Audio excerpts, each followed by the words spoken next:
Please subscribe to Face TV Africa and turn the notification on. Face TV Africa, ẹ jọ̀ọ́ subscribe, hete. Face TV was Swoby.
appreciate you. To carry us on the program now, we call Daddy one more time, Alhaji Wasiu Ayinde Marshal, to give us a musical interlude.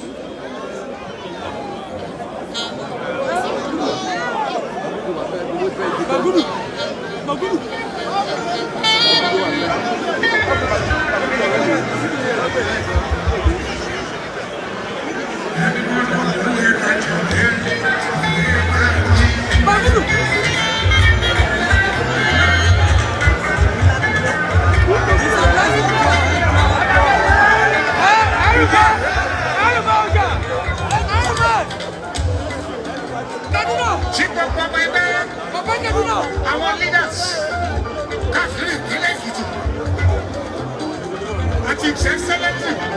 Governor John Bukai,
Right Honorable Simon Bako Lalong, Governor of Plateau State. And next to the Governor of Plateau is the one we call the calculator governor. Calculator Jigawa. The calculator governor.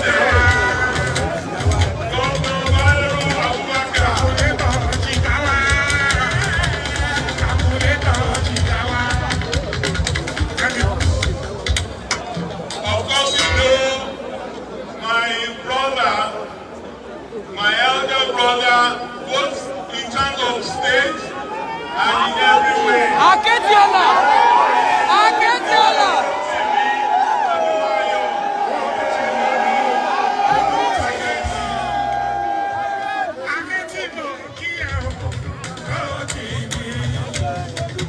Thank you. And then the one who is our leader in the Progressive Governors Forum, and also doubles as the chairman of the National Campaign Council for Ekiti State gubernatorial election, His Excellency Governor Abubakar Atiku Bagudu.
You already heard from my brother from Ogun and Lagos, Governor Dapo Abiodun and Governor Jide Sanwo-Olu.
President Muhammadu Buhari, he represented my brother, our presidential champion,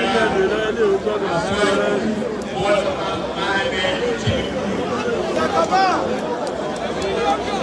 the chairman of our great party,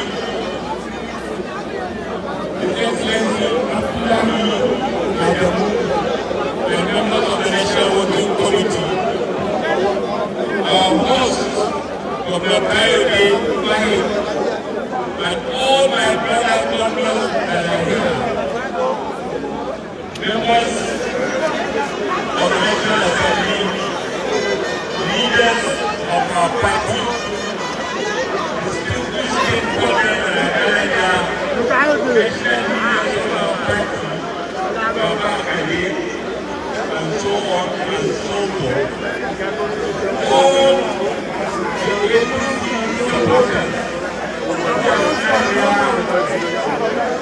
from all over the country,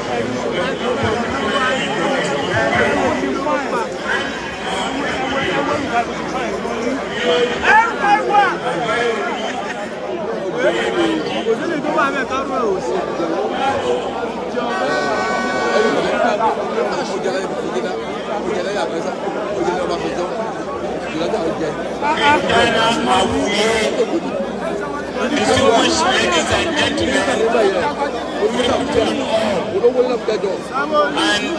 and on behalf of